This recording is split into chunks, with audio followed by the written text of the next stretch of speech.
तो जो हम लोगों ने विमानन क्षेत्र में किया है वो भी बहुत ही अकल्पनीय था। एक शिकायत नोट कीजिएगा सर, जरूर।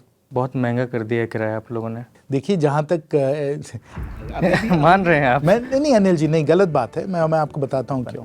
तो 5 के 5 ये हम लोगों का लक्ष्य है 2024 में। बेहतर है, इसे नोट कर लिया जाएगा। हजारीबाग में भी हम लोग राम मंदिर बना रहे हैं। भगवान राम की आस्था का केंद्र बिंदु अयोध्या छोड़कर भारत में कहीं भी है तो वो हजारीबाग में है। सर जब भी मैं ग्राउंड रिपोर्ट पे जाता हूँ ना तो मैं उन स्कूलों के आपको हजारीबाग आना चाहिए अनिल जी, मैं आपको दिखाऊं। देखिए मैं एक हजारीबाग से नहीं, देश ऐसे ही बदलता है। गाँव भी राष्ट्रवादी हैं सर, कहाँ से खुश होंगे। जयंत सिन्हा जी का जो विजन है बहुत क्लियर है। वो चीज़ पटना में नहीं दिखाई देता है, वो चीज़ गोरखपुर में नहीं दिखाई देता है। गोरखपुर में एम्स बना है, गोरखपुर में एयरपोर्ट बना है, गोरखपुर में फर्टिलाइजर प्लांट बन रहा है। बहुत सरकारी स्कूल दिखाता हूँ आपको, 80 करोड़ लोगों को मुफ्त में भोजन दे के गिना रही है। हम लोग सबसे महत्वपूर्ण जो है कि 80 करोड़ के जो गरीब लोग हैं उनको रोजगार का अवसर भी दे रहे हैं। कहाँ रोजगार है सर? नहीं, बिल्कुल दे रहे हैं। देखिए पिछले 4-5 साल से रोजगार का नंबर कितना घटा है आप जानते हैं? नहीं, वो सही नहीं है। EPFO के जो आंकड़े हैं वो स्पष्ट बता रहे हैं कि वृद्धि हो रही है। गुस्सा हो गया क्या सर?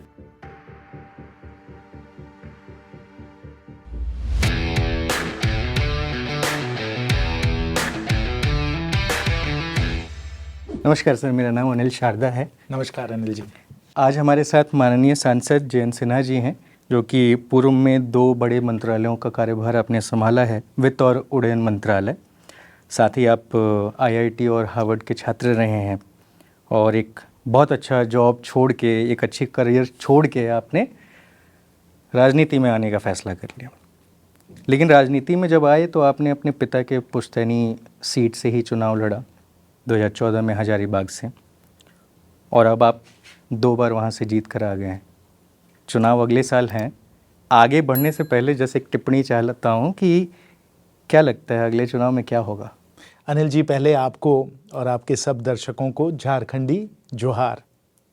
जहाँ तक 2024 चुनाव का सवाल है उसमें तो हम लोग बहुत बड़े मार्जिन से पूरे देश भर में जीत रहे हैं, यानी भारतीय जनता पार्टी की ओर से, माननीय प्रधानमंत्री जी की ओर से, और हजारीबाग में तो हम लोग जीत ही रहे हैं। हजारीबाग में जो सब माननीय कार्यकर्ताओं ने और मैंने आह्वान किया है कि हम लोग 5 पे 5 करेंगे चुनाव में। 5 पे 5 यानी कि पिछली बार हम हजारीबाग लोकसभा 4,80,000 वोट से जीते थे, तो इस बार 5 लाख वोट से जीतना है माननीय प्रधानमंत्री जी के लिए। मतलब इस पर रिकॉर्ड हो जाएगा। रिकॉर्ड हो जाएगा। और साथ साथ 5 विधानसभा हैं हजारीबाग में, 5 के 5 हम लोगों को बाबूलाल जी मरंडी जी को देना है, जिसमें कि भारतीय जनता पार्टी की सरकार झारखंड में भी जरूर बने। तो 5 के 5 ये हम लोगों का लक्ष्य है 2024 में। बेहतर है, इसे नोट कर लिया जाएगा। G20 को लेकर के आपकी कोई व्यस्तताएं? G20 में हम लोग बहुत कुछ काम कर रहे हैं, क्योंकि आपको मालूम ही है कि हजारीबाग जो है वो कोयले के क्षेत्र में बहुत उसका उत्पादन होता है। तो ये जो एनर्जी ट्रांजिशन वाला जो मामला है, जो ग्रीन ट्रांजिशन, जलवायु परिवर्तन, ये सब जो विषय हैं, इसमें हजारीबाग की भी एक अहम भूमिका है। और क्योंकि मैं खुद निवेशक रहा हूँ और खुद केमिकल इंजीनियर हूँ IIT दिल्ली से, इसलिए मुझे जलवायु परिवर्तन पे और एनर्जी ट्रांजिशन, ग्रीन ट्रांसफॉर्मेशन के जो विषय हैं उनमें बहुत रुचि है। तो इसलिए G20 में भी हम लोग कुछ ना कुछ अपनी राय सुझाव हम लोग देते रहे हैं। और आजकल में B20 की बैठकें चल रही हैं और सितंबर में G20 की भी फिर बड़ी बैठक होगी, तो कुछ हम लोगों ने भी सलाह दी हुई हैं।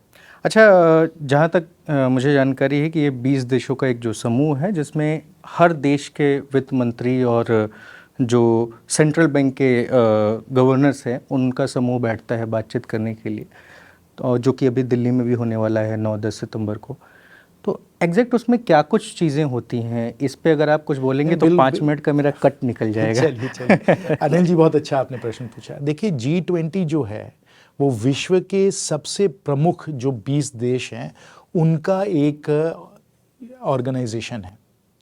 इसमें कई किस्म की बैठकें होती हैं। ना सिर्फ वित्त मंत्री की बैठक होती है, यानी जो प्रधानमंत्री जी हैं और जो प्रेसिडेंट्स हैं उनकी भी लीडर्स एक समिट होती है, जो सितंबर 9 और 10 को दिल्ली में होने वाली है।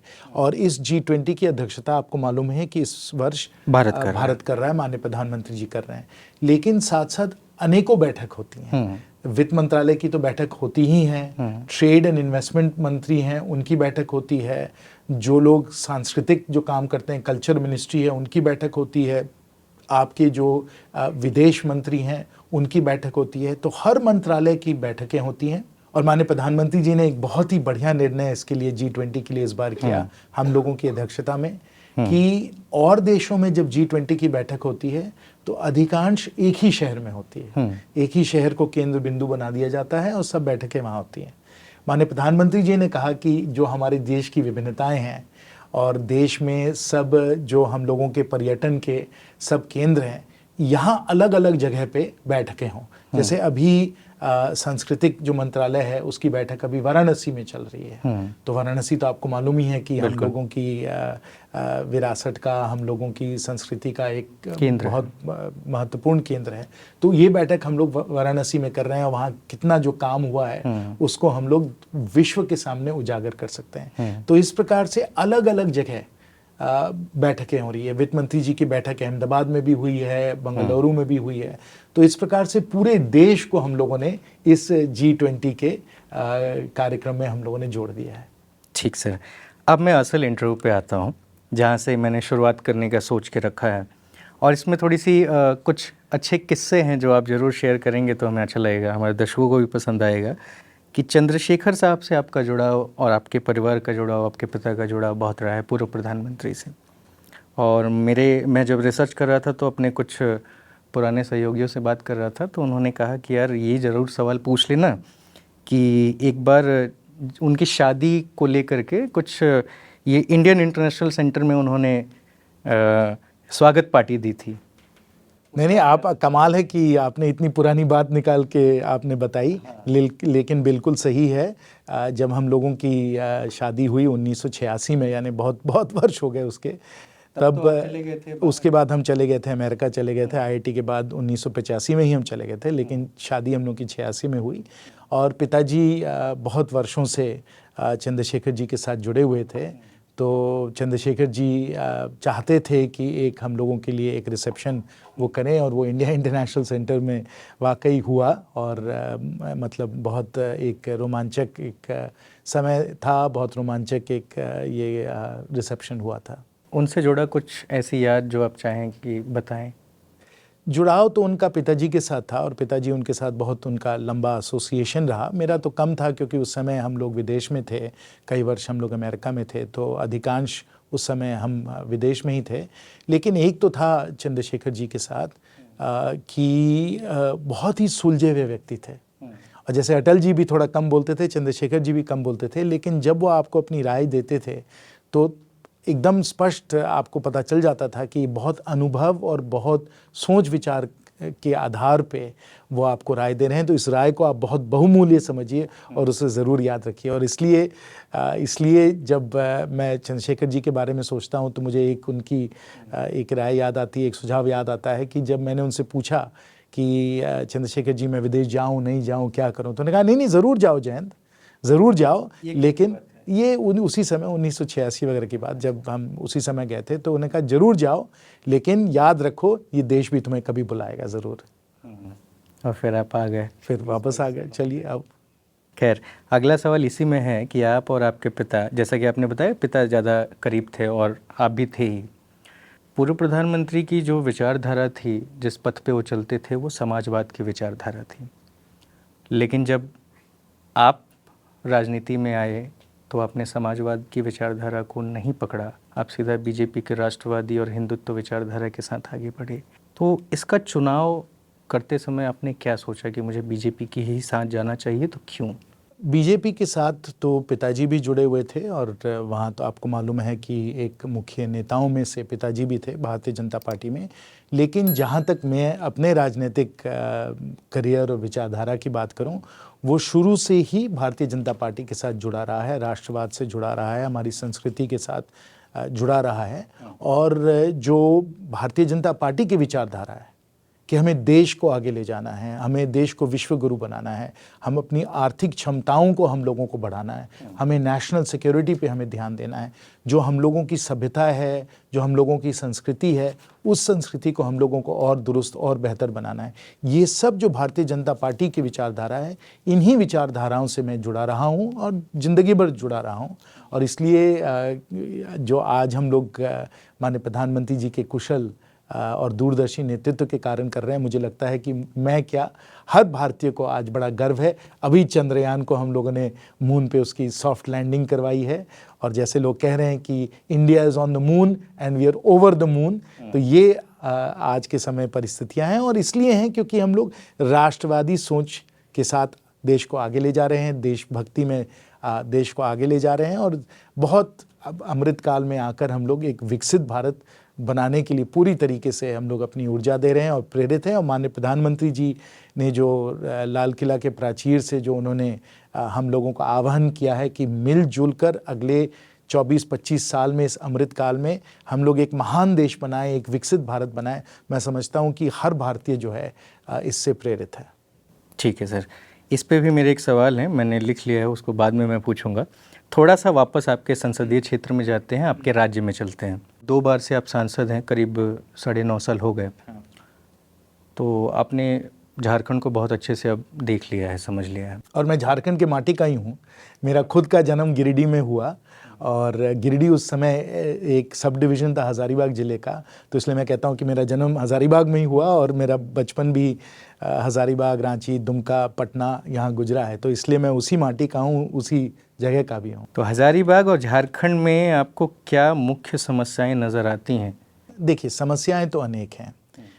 दुखद बात यह है कि झारखंड धनी है, झारखंड जो है धनी है खनिज पदार्थ में, या आप देख लीजिए, लेकिन झारखंडी निर्धन है। झारखंड धनी है, हर चीज़ है हमारे पास, लेकिन झारखंडी जो है वो निर्धन है।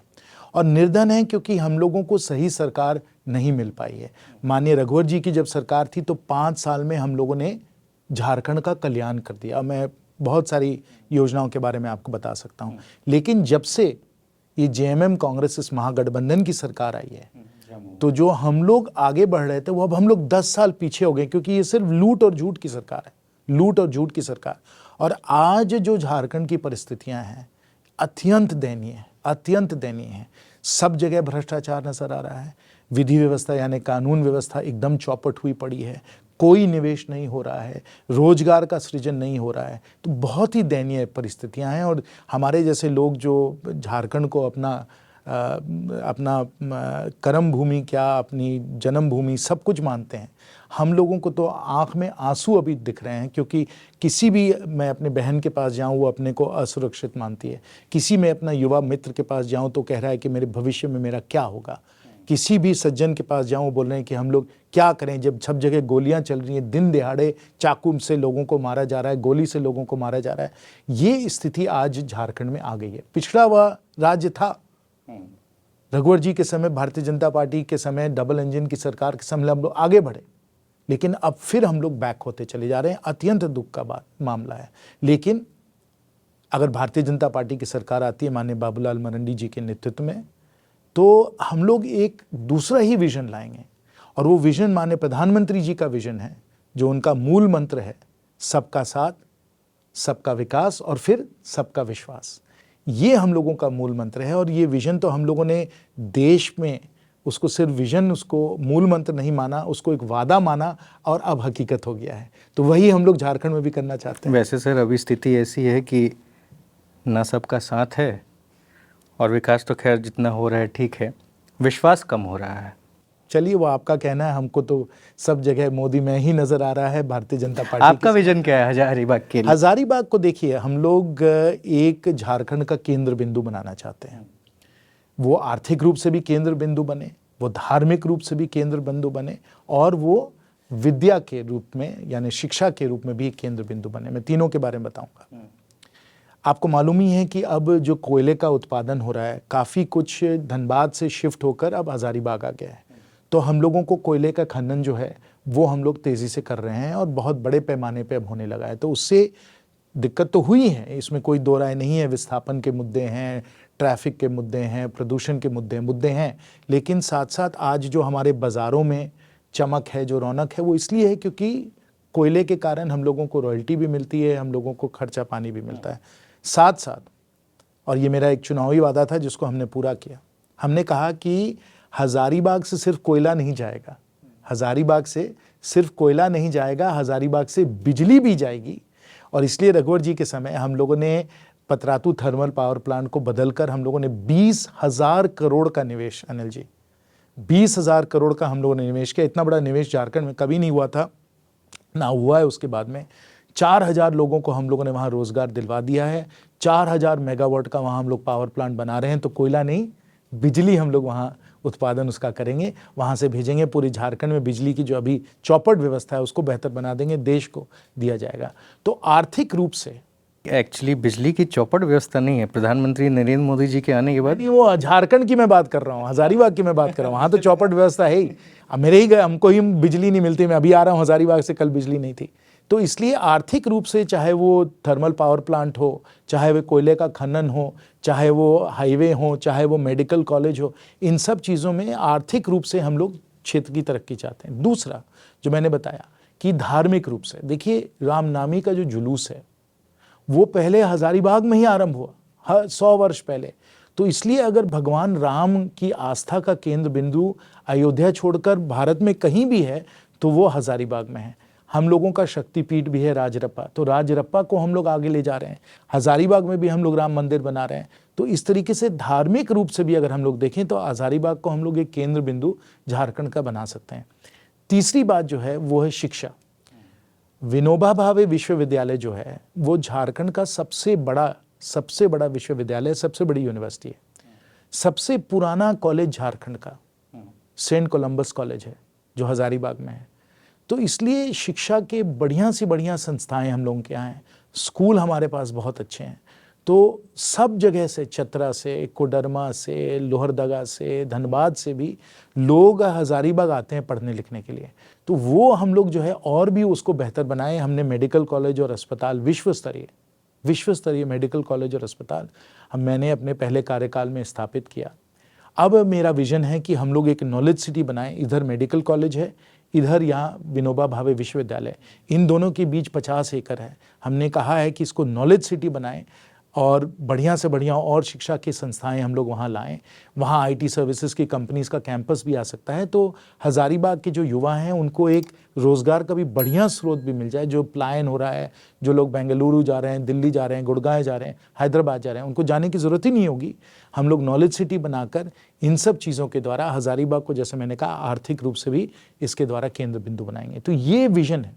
आपकी एक महत्वपूर्ण योजना वहाँ पे काफ़ी दिन से लटकी हुई है, आप एक रिंग रोड बनाना चाहते हैं जो कि अभी तक बन नहीं पाया है। और वो भी उसमें जो है झारखंड सरकार की ही इसमें गलती है, क्योंकि जो आपको भूमि अधिग्रहण करना था और एक दो जगह आपको ओवरब्रिज बनाना है क्योंकि रेलवे लाइन भी है, उस भूमि अधिग्रहण के लिए और इस ओवरब्रिज बनाने के लिए जो आपको एक तो स्वीकृति लेनी थी और फिर उसके बारे में जो पैसे आपको देने थे, कई बार हम लोगों ने तो चिट्ठियाँ लिखी हैं, 10 बार हमने कहा भी है, लेकिन वो नहीं बन पाया है क्योंकि इन लोगों ने, राज्य सरकार ने इसके लिए पैसे नहीं दिए हैं। लेकिन बन सकता है। अब मैं आपको सड़कों के बारे में, तो आप ट्वीट नहीं करते हैं क्या? ट्वीट ही करते रहते हैं, उससे क्या? क्योंकि वो बहुत एक्टिव रहते हैं ना ट्वीट पे। हेमंत बाबू तो वो तो अपने आप को मालूम है कि ट्विटर सरकार चलाते हैं। देखिए, ये कोई गलतफहमी नहीं होनी चाहिए। देखिए, आपको अगर जमीन पे योजनाओं को उतारना है तो आपको जमीन पे ही लगना पड़ेगा, ट्विटर में नहीं लगिए आप।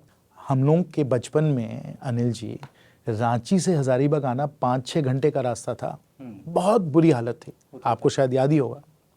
आज आप 1.25 घंटे 1.5 घंटे में आप हज़ारीबाग से रांची पहुंच सकते हैं। ऐसे बहुत सारे हमारे मित्र हैं, मन्नू जी हैं, जो हमको बताते हैं कि हम हज़ारीबाग से निकले, हम रांची गए, पिक्चर देखे, मॉल गए कांके रोड पे और हम सीधा वापस हज़ारीबाग शाम को आ गए। तो इतना रास्तों का हम लोगों को फ़र्क पड़ा है। वो NH है, केंद्र सरकार की योजना है, माननीय नितिन गडकरी जी हमारे मंत्री हैं और धड़ाधड़ काम हो गया है। हज़ारीबाग से लेके बरही एक ज़माना था 1 घंटा 1.5 घंटा लगता था। अब हम लोगों ने ऐसी सड़क बना दी है, पूरा फॉरेस्ट क्लियरेंस वगैरह लेकर, ब्लास्टिंग करके, पहाड़ पार करते हुए, कनेरी हिल पार करते हुए हम लोगों ने इतनी बढ़िया सड़क हज़ारीबाग से बरही बनाई है, आप 30 मिनट में पहुँच जाते हैं।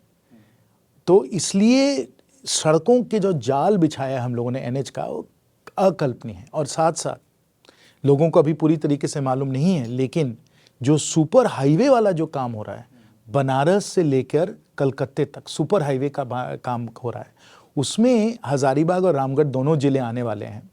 और जब आप उस सुपर हाईवे पे बैठ जाइएगा तो 2-2.5 घंटे में आप बनारस पहुंच रहे हैं, 4-5 घंटे में आप कलकत्ते पहुंच जाइएगा। ये कमाल का सड़क का काम है। कितने की स्पीड में चलेंगे सर? बहुत तेज़ चलेंगे। आज के समय सबके पास बढ़िया गाड़ियां हैं, एसयूवी हैं, तेज़ी से लोग चलाते हैं। और अगर आप देखें कि ये सब तो काम राज्य सरकार नहीं कर रही, हम लोग कर रहे हैं। एक और अकल्पनीय चमत्कार, वंदे भारत ट्रेन हम लोग ले आए हज़ारीबाग में। अब हज़ारीबाग का भूगोल ऐसा है कि आप रांची से आ रहे हैं, आप चुट्टूपाले घाटी से नीचे आए, 2500 फुट आपको नीचे आना है, फिर आपको चरही से घाटी में चढ़ना है, फिर 2500 फुट पे आपको हज़ारीबाग के प्लेटो पे आना है। तो उसका भूगोल ऐसा है कि वहाँ रेलवे लाइन लाना बड़ा मुश्किल था, लेकिन हम लोग लगे रहे। ये ट्विटर की सरकार नहीं थी, ये हमें सुरंग बनाना पड़ा ज़मीन में, पहाड़ों में। ट्विटर पे नहीं काम हुआ, पहाड़ में काम हुआ। पहाड़ में हम लोगों ने 4 सुरंग बनाए, 1700 मीटर का सुरंग बनाया। इन सुरंगों को पार करते हुए हम लोगों ने रांची से घाटी से उतारते हुए हम लोगों ने ट्रेन लाइन बनाई। अब वहाँ 100 किलोमीटर की रफ्तार पे वंदे भारत चल रही है। यानी कि कोई कभी सोच भी नहीं सकता था कि आप हज़ारीबाग स्टेशन में बैठे 3.5 घंटे में आप पटना पहुँच जाए। अनिल जी, आप तो पटना के ही हैं, बिहार के ही हैं, तो आप जान ही रहे हैं। अब आज के समय अगर आपको हज़ारीबाग गया से ही आपको पटना पहुँचना है, आपको 4-6 घंटे लग जाते हैं सड़क पर आराम से। और जब आप पटना के आसपास आए तो इतनी भीड़, इतनी ट्रैफिक है, वहीं 2 घंटे निकल जाएंगे आपके। यहाँ आप आराम से एकदम बैठिए वंदे भारत की ट्रेन में, आप पहुँच गए एकदम पटना स्टेशन 3.5 घंटे में। और आपको लगेगा नहीं कि आप रांची, पटना, हज़ारीबाग में, आपको लगेगा यार मैं तो न्यूयॉर्क, लंदन, पेरिस पहुँच गया हूँ, वंदे भारत की ट्रेन इतनी बढ़िया है। तो ये सब अकल्पनीय काम हुए हैं। और ये क्योंकि हमारी सरकार, पैनारोमिक सनरूफ वगैरह आप लोगों ने लगा दिया है, इंटरसिटी एक्सप्रेस वगैरह। लेकिन एक समस्या ये है कि आपने ट्रेन तो बहुत अच्छी बनाई, लेकिन कमज़ोर बनाई। गाय भैंस से लगते ही टूट जाती है। वंदे भारत ट्रेन बिल्कुल नहीं टूटती। और विपक्ष उसी की तस्वीरें डालता रहता है वो सर। तो देखिए, विपक्ष का देखिए, लोकतंत्र में विपक्ष का काम ही है आलोचना करना। स्वागत है, करें आलोचना, लेकिन जनता हमारे साथ है अनिल जी। जनता आपके साथ है। ये जैन सर की मास्टर क्लास क्या है सर? देखिए, मास्टर क्लास ये है कि मुझे युवाओं के बीच जाकर उनके प्रश्नों का जवाब देना, बहुत मुझे उसमें आनंद मिलता है। तो इसलिए एक हम लोगों ने चालू किया है, जो टीवी के माध्यम से ही चालू हुआ पहले, कि टाउन हॉल फॉर्मेट में बड़े संख्या में युवाओं को हम लोग वहाँ बुलाएं, और फिर जो भी प्रश्न हो वो प्रश्न का हम लोग जवाब देते हैं। और मैं खासकर उसमें बड़ा आनंद लेता हूँ। मैं आपको एक और बात बता दूँ अनिल जी, जब मैं स्कूल और कॉलेज में था तो मैं बड़ा क्विजिंग किया करता था, और देश में काफ़ी मतलब अच्छी क्विजिंग में हमको पुरस्कार वगैरह मिले। इसलिए प्रश्नों का जवाब देना मेरे लिए बहुत मज़ेदार काम एक है। तो अब प्रश्न वो शुरू होंगे जो सिर्फ मैं पूछना चाहता हूँ, और मैं चाहता हूँ कि आप ईमानदारी से उसके जवाब दें। लगता है ये जनरल नॉलेज वाले प्रश्न नहीं है। ये बिल्कुल जनरल नॉलेज वाले नहीं हैं। तो आपने मोदी जी के पहले कार्यकाल के दौरान वित्त राज्य मंत्री के रूप में अपनी सेवाएं दी। आपने आईबीसी और जीएसटी जैसे महत्वपूर्ण कानूनों को तैयार करने, पास कराने में महत्वपूर्ण भूमिका निभाई। एक समय पे ऐसा लगता था कि अगर अरुण जेटली साहब रिटायर होते हैं तो उस विभाग की कमान आपसे बेहतर बीजेपी में कोई नहीं संभालेगा, लेकिन वो पद जो आगे चल के और बड़ा होना था वो मिलने से पहले छीन लिया गया। इसका क्या कारण था? मैं पार्टी का वफादार कार्यकर्ता हूँ अनिल जी। जो पार्टी जिम्मेवारी देती है उसे मैं पूरी निष्ठा से निभाता हूँ। आज के समय बहुत ही महत्वपूर्ण काम हम लोग कर रहे हैं, और वो वित्त समिति में काम हम लोग के हैं। तो पार्लियामेंट की स्टैंडिंग कमेटी ऑन फाइनेंस होती है, और पिछले 4.5 साल से मैं उसका अध्यक्ष हूँ। और स्टैंडिंग कमेटी में बहुत हम लोग महत्वपूर्ण काम करते हैं। 3 मैं मुख्य काम आपको बताऊं।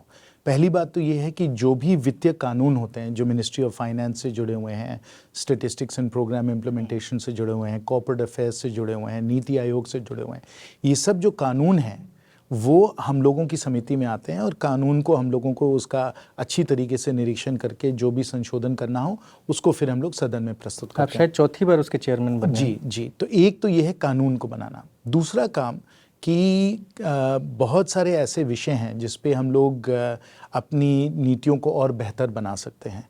तो उसमें भी हम लोगों ने काफ़ी महत्वपूर्ण हम लोगों ने सुझाव दिए हैं। जैसे हम लोगों ने एक व्यापार क्रेडिट कार्ड का हम लोगों ने कहा है कि हम लोगों को करना चाहिए। हम लोगों ने ये भी कहा है कि अगर हम लोगों को एमएसएमई में क्रेडिट में और हम लोगों को करना है, उनके लोन वगैरह देने हैं तो क्या करना चाहिए। इसी प्रकार से वेंचर कैपिटल, प्राइवेट इक्विटी पे हम लोगों ने कहा है। इंसॉल्वेंसी एंड बैंक्रप्सी कोड में हम लोगों ने अपनी सुझाव दिए हैं। कंपटीशन लॉ पे सुझाव दिए हैं। तो इस तरीके से नीतियों पे सुझाव देना ये भी हम लोगों के लिए बहुत एक महत्वपूर्ण काम होता है। और तीसरा काम जो है वो है डिमांड फॉर ग्रांट्स। तो वित्त मंत्रालय, ये सब जो मंत्रालय हैं, उनके जो डिमांड फॉर ग्रांट्स है, यानी उनके बजट को पारित करने के लिए जो भी विषय होते हैं वो भी हमारे समिति में आते हैं और समिति में अच्छी चर्चा होती है, सुझाव हम लोग देते हैं और सरकार फिर एक्शन टेकन रिपोर्ट देती है। और हम लोगों के वित्त समिति में बहुत ही दिग्गज लोग हैं, अनुभवी लोग हैं, जिनमें से श्री चिदम्बरम साहब हैं, मनीष तिवारी जी हैं, गौरव गोगोई जी हैं, प्रोफेसर सौगता रॉय हैं, श्री पिनाकी मिश्रा जी हैं, हम लोगों के पार्टी से श्री सुशील मोदी जी हैं, श्री रविशंकर प्रसाद जी हैं।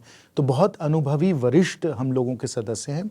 तो इस समिति को चलाना, इसकी अध्यक्षता करना, ये मेरे लिए बहुत बड़ी एक जिम्मेवारी है और बड़े मैं खुशी से इस जिम्मेवारी को संभाल रहा हूँ। लेकिन फिर भी सवाल वही है कि वो मंत्रालय का मंत्री होना और फिर इसके अध्यक्ष होने में ज़मीन आसमान का फिर भी फ़र्क। नहीं, मैं तो ये नहीं मानता हूँ। जैसे मैंने आपको कहा कि मैं वफादार कार्यकर्ता हूँ, जो पार्टी जिम्मेवारी दे उसमें बड़े खुशी। आरोप ये भी लगा कि एक चाय पार्टी के कारण आपकी मंत्रालय आपसे छिन गया। नहीं, ये सब तो मुझे नहीं मालूम है। आप लोग मीडिया में जो लोग बात उठाते हैं वो उठाइए आप लोग। नहीं, हम लोग उठाते नहीं, हम लोग खाली रिसर्च करते हैं ताकि सवाल जवाब करें। तो जिन मीडिया में आप हमेशा जाते हैं, बातचीत करते हैं, उन मीडिया की हेडलाइंस और जो अंदरूनी खबरें हैं वो तो यही कहती हैं कि वो चाय पार्टी थी, जिस चाय पार्टी। अगर वो बात होती अनिल जी, तो विमानन मंत्रालय का जो हमको फिर पद दिया गया, नहीं, वो बहुत ही महत्वपूर्ण है।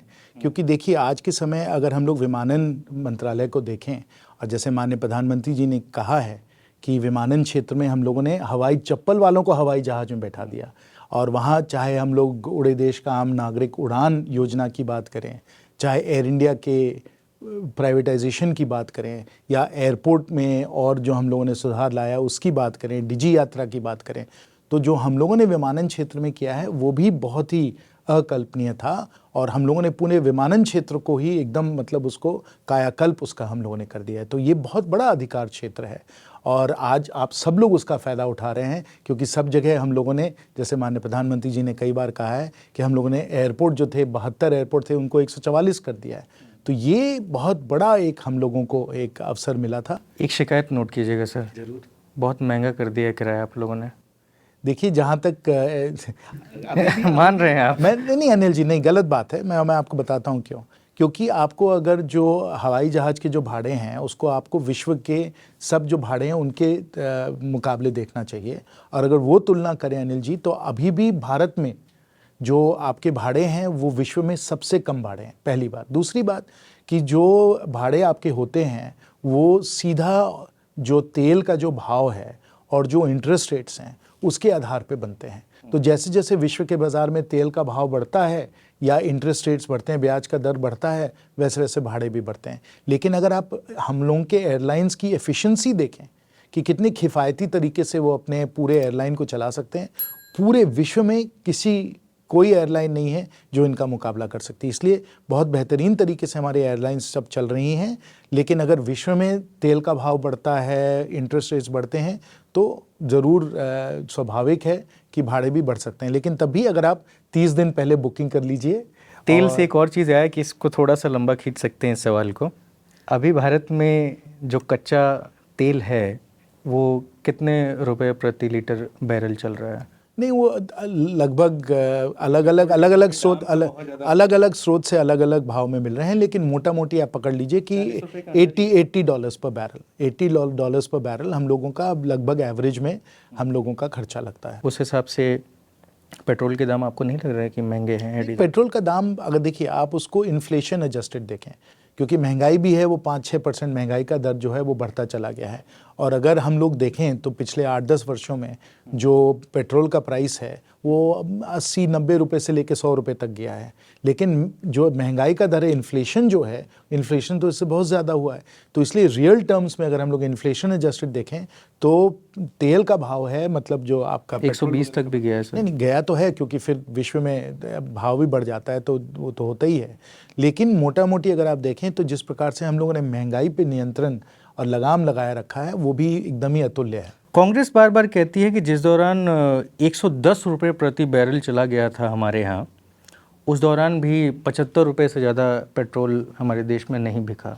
और इसलिए तो कांग्रेस फोकट हो गई, क्योंकि इन्होंने गलत काम किया। और जब आप ऐसे करते हैं तो आपका जो उसको कहते हैं ना फिस्कल डेफिसिट, यानी सरकार का घाटा, इतना सरकार का घाटा उन्होंने बढ़ा दिया कि महंगाई जो आज के समय 4-5-6% हम लोगों की रही है, उसको हम लोगों ने कंट्रोल में रखा है। उनके समय वो महंगाई 10-12% हो गई थी, हर चीज़ आपकी महंगी पड़ गई थी। क्योंकि आई थिंक जब वो लोग गए थे 55 लाख करोड़ का कर्ज छोड़ के गए थे ना। कि जो आर्थिक जो उनकी नीतियां थी उसके द्वारा ना सिर्फ जीडीपी का जो वृद्धि होती, ग्रोथ रेट है वो घट के 4% हो गई थी, 4% हो गई थी। महंगाई का दर भी 10-12% हो गया था। आज के समय वही ग्रोथ रेट जो है वो 6.5-7% है, 7.2%। बिल्कुल। और जो इन्फ्लेशन है वो 5-6% है। तो हम लोगों ने तो जो मैक्रो इकोनॉमिक पैरामीटर्स जिसको कहते हैं कि पूरी अर्थव्यवस्था को आप किस प्रकार से संभाल रहे हैं, हम लोगों ने बहुत ही बढ़िया तरीके से संभाला। उन्होंने तो एकदम सब चीज़ चौपट कर दिया। आप जाके वो आलोचक बने हुए हैं। तो चलिए ठीक है, लोकतंत्र में सबका अधिकार है, अच्छी बात है, अपनी बात रखें, हम लोग उसका पूरा काट देंगे। और जनता हम लोगों की बात मान रही है, उनकी बात नहीं मान रही है। सर मेरा मैथमेटिक्स बहुत कमज़ोर है, स्कूल में भी यही हाल था, लेकिन उनकी सरकार गई थी तो वो कहते हैं कि 55 लाख करोड़ रुपए का कर्ज था। आपने बताया 2014-15 में। आज भारत पर 155 लाख करोड़ रुपए का कर्ज हो गया। तो इस स्थिति को आप कैसे और आप देखें कि जीडीपी जो है वो भी बहुत बढ़ गई है।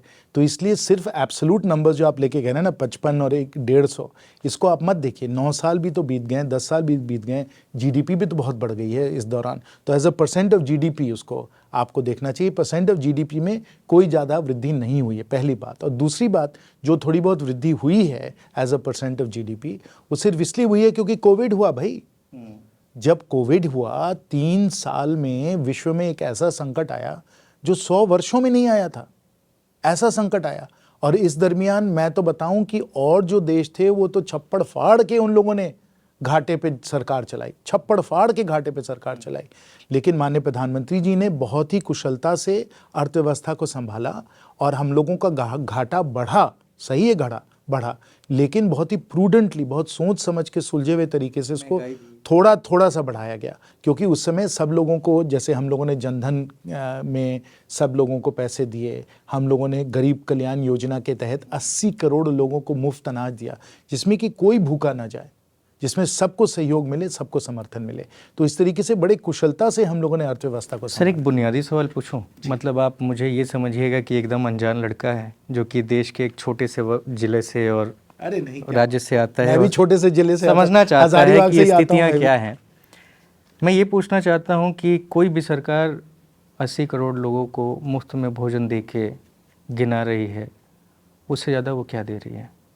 हम लोग सबसे महत्वपूर्ण जो है कि 80 करोड़ के जो गरीब लोग हैं बैठे हैं उनको रोजगार का अवसर भी दे रहे हैं। कहाँ रोजगार है सर? नहीं, बिल्कुल दे रहे हैं। देखिए पिछले 4-5 साल से रोजगार का नंबर कितना घटा है आप जानते नहीं, वो हैं? सही नहीं है। ईपीएफओ के जो आंकड़े हैं वो स्पष्ट बता रहे हैं कि वृद्धि हो रही है। और मैं सिर्फ अनऑर्गेनाइज सेक्टर की बात नहीं कर रहा हूँ, मैं ऑर्गेनाइज जो फॉर्मल सेक्टर के जॉब्स हैं उनकी बात कर रहा हूँ। ईपीएफओ जो हैं, सबसे जो सही आंकड़े हैं ईपीएफओ के हैं कि कितने सारे लोग प्रोविडेंट फंड के अब हिस्सेदार बन गए हैं और उसमें निरंतर वृद्धि होती चली जा रही है। और जो बड़े बड़े हमारे उद्योग हैं, फाइनेंशियल सेक्टर है, आईटी सर्विसेज है, मैन्युफैक्चरिंग है, पावर सेक्टर है, सब जगह बड़ी अच्छी तरीके से वृद्धि हो रही है। अगर वृद्धि नहीं होती तो 6.5% जीडीपी ग्रोथ रेट कैसे होता है? इसलिए हो रहा है क्योंकि वृद्धि हो रही है, रोजगार का सृजन हो रहा है। तो रोजगार का तो सृजन हो ही रहा है, साथ साथ आप तो देख ही रहे हैं कि किस प्रकार से इंफ्रास्ट्रक्चर को हम लोग बना रहे हैं। मैंने एयरपोर्ट की जिक्र की, हाईवे की जिक्र की, पावर प्लांट की जिक्र की। उसी तरीके से हर इंफ्रास्ट्रक्चर के क्षेत्र में वृद्धि हो रही है। रोज़गार का सृजन हो रहा है, निवेश हो रहा है। तो अर्थव्यवस्था आज के समय पूरे विश्व में अगर कोई चमकता हुआ सितारा लोग मानते हैं, B20 G20 चल रहा है, आप जाइए वहाँ के स्पीकर्स की बात सुनिए, सब वही एक स्वर से सब लोग यही कह रहे हैं कि भारत में विकास हो रहा है, भारत में तरक्की हो रही है। तो ये एकदम बिल्कुल स्पष्ट है। ठीक है, तो मैं इसमें फिर से उसी सवाल में एक चीज़ पूछ लेता हूँ कि सर, जो गरीब तबका है उनको राशन तो दे दिया आपने, बहुत बहुत धन्यवाद, लेकिन उनके बच्चों के शिक्षा के लिए क्या व्यवस्थाएं हैं, हॉस्पिटैलिटी के लिए क्या व्यवस्थाएं हैं?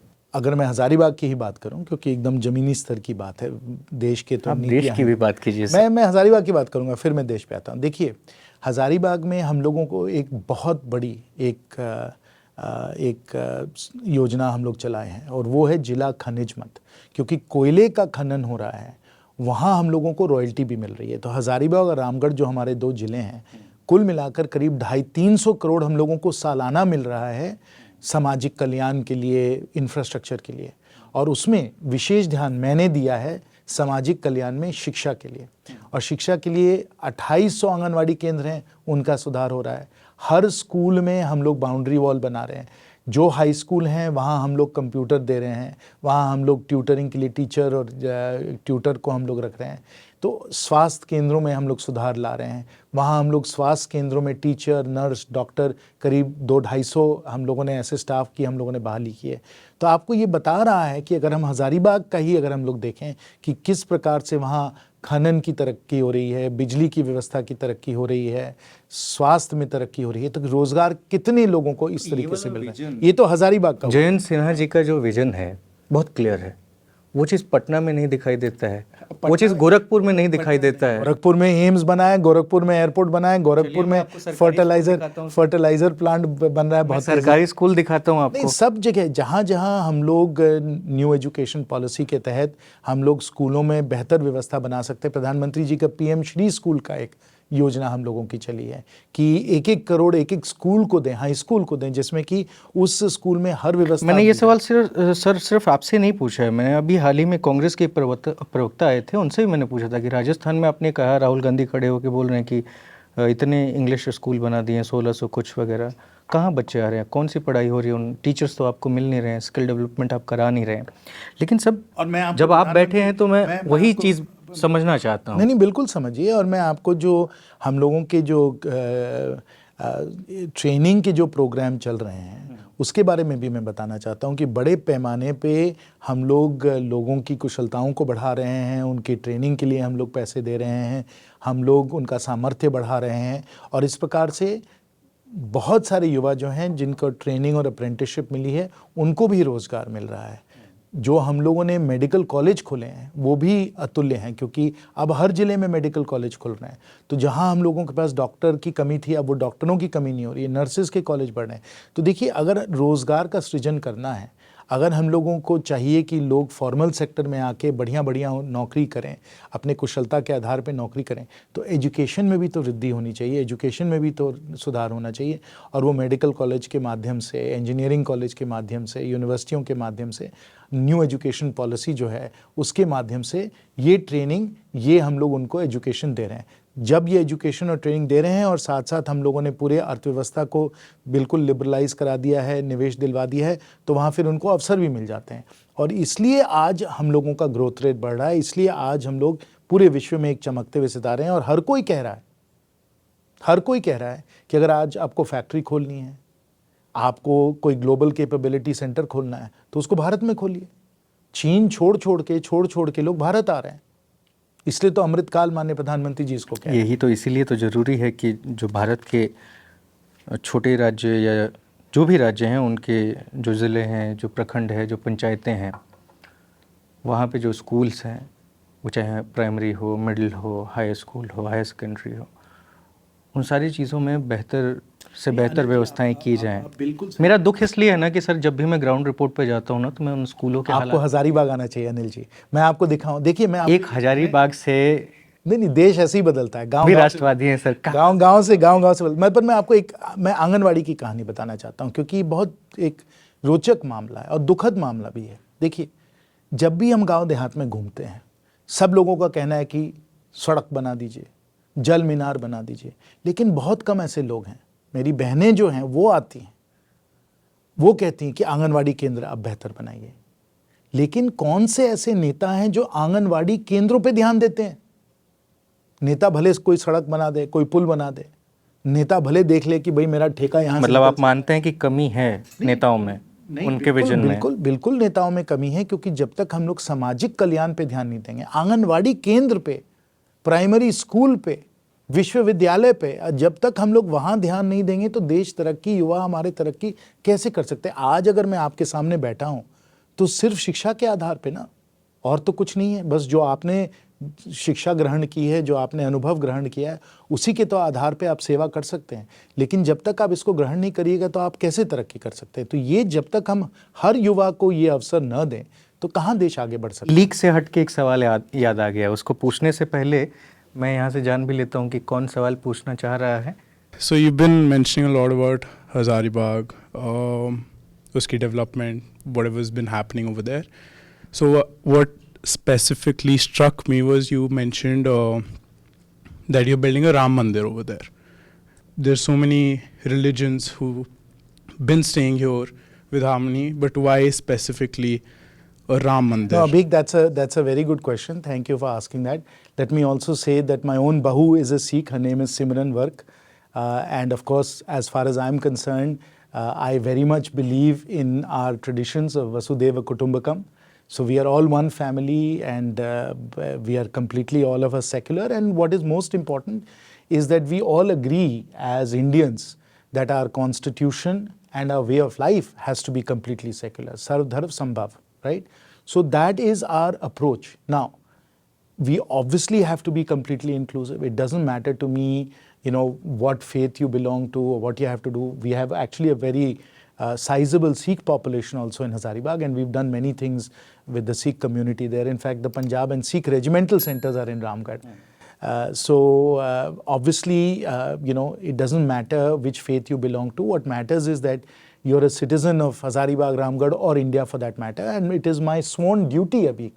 It is my sworn duty, मैंने शपथ लिया इसके लिए कि हर के लिए हम लोग बिल्कुल निष्पक्ष तरीके से सेवा करेंगे. So we will serve everyone equally, and that is absolutely the task. Now, coming to your specific question about the Ram Mandir. Ram Mandir ऐसा है कि हजारीबाग की जनता का बहुत दिनों से एक मांग था कि एक हम लोग भव्य राम मंदिर बनाएं. तो समाज सेवा के तौर पे, खुद निजी तौर पे, as a private citizen, that's how I am doing it. Not at all, nothing to do with government और एनीथिंग, बट क्योंकि मैं हजारीबाग का वासी हूँ और हम लोगों की एक परंपरा है कि हम ही लोगों ने राम नामी का जुलूस जो है, विश्व प्रसिद्ध है हजारीबाग का, तो विश्व प्रसिद्ध हम लोगों का रामनामी का जुलूस है, तो हम लोगों ने सोचा कि इसलिए एक राम मंदिर हजारीबाग के वासियों के लिए बनाए. लेकिन जैसे मैंने कहा कि कोई भी अगर मेरे पास आया कहे कि चाहे हमें गुरुद्वारा बनाना हो, मॉस्क बनाना हो, कुछ भी बनाना हो, सबको अपना सहयोग और समर्थन मैं बिल्कुल दूंगा, क्योंकि मैंने इस पे शपथ लिया है कि सब मेरे लिए बराबर हैं. और खुद जैसे मैंने कहा, मेरे परिवार में ही मेरी बहू सिख है. सर, भाजपा सरकार ने बहुत काम करे हैं 9-10 साल में, जितने भी करे काफ़ी अच्छे काम किए हैं. मैंने कई बार टीवी पे देखता हूँ. पर जहाँ मैं जाता हूँ, जैसे गाजियाबाद क्षेत्र में कुछ हॉस्पिटल, मेरे दोस्त की भी वाइफ की तबीयत ख़राब हो गई थी, प्रेगनेंट थी, तो हॉस्पिटल में डिलीवरी होनी थी, उन्होंने छुट्टी मना कर दिया, बेड नहीं है, आप चले जाओ. ये छोटा केस है. मैं अपने मामा के गांव जाता हूँ, प्रयागराज की बात कर रहा हूँ, वहाँ पर शौचालय मुझे नहीं दिखते. जिन्होंने बनाए हैं, जिनके पास पैसा है, आप लोगों के शौचालय कहाँ बने हुए हैं? या फिर जहाँ बने वहाँ जाएँ हम लोग, या फिर जो शिक्षा आपने अच्छे स्कूल बनाए वहाँ जाए एडमिशन लेने. जहाँ मैं देखता हूँ वहाँ क्यों नहीं दिख पाते? या फिर आप लोग ये कहें कि जहाँ हमने बनाया वहाँ आके पढ़ें, तो हर जगह क्यों नहीं दिख पा रही ये चीज़ें? बस देखिए, मैं गाजियाबाद के बारे में भाई साहब तो नहीं कह सकता हूँ कुछ. मैं तो सिर्फ हजारीबाग की बात कर सकता हूँ, क्योंकि मैं हजारीबाग का प्रतिनिधि हूँ. तो मैं सबको निमंत्रण यही दूंगा कि आप हजारीबाग आइए, मैं आपको शौचालय दिखा दूँ, मैं आपको सड़क दिखा दूँ, मैं आपको जल मीनार दिखा दूँ, मैं आपको चापाकल दिखा दूँ, मैं आपको सिंचाई के साधन दिखा दूँ. ये सब हम लोग हजारीबाग में कर रहे हैं. और जब मैंने पहले ही कहा कि जेएमएम कांग्रेस की महागठबंधन की सरकार है, जो महाठगबंधन की सरकार है, इतना लूट खसोट है, इतनी बेईमानी है, इतना वहाँ भ्रष्टाचार चल रहा है, बड़े मुश्किल से हम लोग काम कर रहे हैं. लेकिन तब भी काम हो रहा है, क्योंकि दबाव बना बना के लोगों की बहुत समस्याएं, बहुत दिक्कतें हैं, तब भी हम लोग काम कर पा रहे हैं. लेकिन बहुत ज़रूरी है, और मैं आपसे यही निवेदन करूँगा कि सब नागरिक जो हैं, आप सब नागरिक हैं, आप सिर्फ शिकायत ना करें, आप समाधान भी करें. आप आपके जो जनप्रतिनिधि हैं, और जहाँ तक गली नली का सवाल है, जल मीनार का सवाल है, ये सब जो चीज़ें हैं वो आपके मुखिया या आपके वार्ड पार्षद जो हैं वो उनकी अधिकांश जिम्मेवारी है, या आपके विधायक की जिम्मेवारी है। एक ये गलत फहमी है। संवैधानिक तौर पे जो आपके सांसद हैं उनका काम संवैधानिक तौर पे देश की नीतियाँ बनाना, देश की सरकार पे जवाबदेही उनकी रखना, देश के बजट को पारित करना।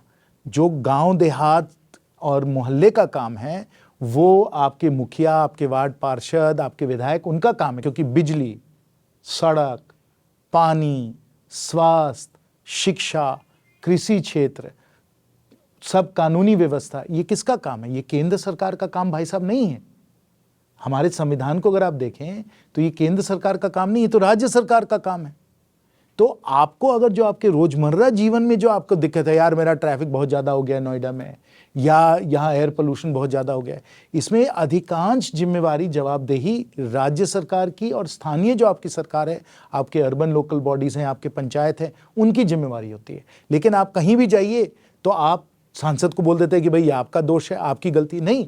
अरे भाई हम लोग ये काम करेंगे तो लद्दाख में हमारे जो सिपाही हैं उनके हथियार कौन देगा? आपका मुखिया, आपके पार्षद देंगे। नहीं, काम वो आपके सांसद की जिम्मेवारी है। सबके हिस्से में थोड़ा थोड़ा काम होता है। विधायक का एक अपना अधिकार क्षेत्र है, सांसद का अपना अधिकार क्षेत्र है। नहीं, हम लोगों का अधिकार क्षेत्र के विकास में सिर्फ बड़ी योजनाओं का, जैसे मैंने वंदे भारत की बात की, NH की बात की, एम्स, वो सब चीजें हैं, उसका दोष जो है आप हमारे पास लाई। अब बोलिए आपने वंदे भारत ट्रेन लाई कि नहीं लाई? मैंने कहा लाई। आपने NH बनवाया कि नहीं बनवाया? बनाया। मेडिकल कॉलेज दिया कि नहीं दिया? दिया। इसके सवाल का एक नहीं, उसका मेन कारण ये था अनिल ना? जी, उसको समाप्त करता हूं। लेकिन मैं आपसे पूछना चाहूंगा भाई साहब, आप अपने पार्षद के पास गए हैं शौचालय के बारे में? आप अपने मुखिया के पास गए हैं शौचालय के बारे में? जब तक आप अपने जनप्रतिनिधियों पे जवाबदेही नहीं दीजिए, खुद आप सब नागरिक, तब तक ये काम होने में आपको दिक्कत होगी। इसलिए जरूरी है, आप मालिक हैं, देश आपका है, हम आपके सेवक हैं, हम आपके शासक नहीं हैं। बिल्कुल ठीक है। और किसी के सवाल? ठीक। जनप्रतिनिधि वाली बात पे सर मेरे को एक छोटा सा सवाल याद आया। आपने बोला कि जो जनप्रतिनिधि हैं हमारे सेवक हैं, हम उन तक कभी भी पहुंच सकते हैं, लेकिन sir this is the very tough task, like this is the toughest task. क्योंकि आम नागरिक होने के नाते अगर मैं अपने विधायक के पास जाता हूँ तो सर उनके कम से कम 7 से 8 प्रतिनिधि हैं। एक बहुत हायरार्की है सर विधायक तक पहुंचने के लिए, मुझे मेरे सभासद तक पहुंचने के लिए एक जो प्रोटोकॉल है ना, जो तय नहीं है। उनके कार्यकर्ताओं की सीढ़ियां हैं, वो बहुत सारे लोग हैं। तो सर प्रतिनिधि तो चुनाव के समय हमारे पास आते हैं। कॉन्स्टिट्यूशनल वे नहीं है कोई? नहीं, वो है क्योंकि मैं बस अपना ही उदाहरण दे सकता हूँ और के बारे में नहीं कह सकता हूँ। लेकिन सोशल मीडिया में एक्टिव होना ज़रूरी है। आपका ट्विटर हैंडल होना चाहिए, फेसबुक होना चाहिए, इंस्टाग्राम होना चाहिए। आप कोई भी उसमें टिप्पणी दे दें कि भाई हमारे गांव में जल मीनार नहीं है, हमारे गांव में यहाँ गड्ढा है, हमारे गांव में यहाँ पानी बह रहा है, तो ये जब आप दीजिएगा, DC को भी आप उस पर टैग कर दीजिएगा, आपके BDO को टैग कर दीजिएगा, हम लोग उस पर फिर कार्रवाई करेंगे। और जहाँ तक आपके जनप्रतिनिधियों का सवाल है, हमारे यहाँ तो है ही, और अधिकांश जहाँ तक मुझे जानकारी है कि सब लोगों के जन संवाद के समय होते हैं। अंग्रेजी में उसको ऑफिस आवर्स कहते हैं।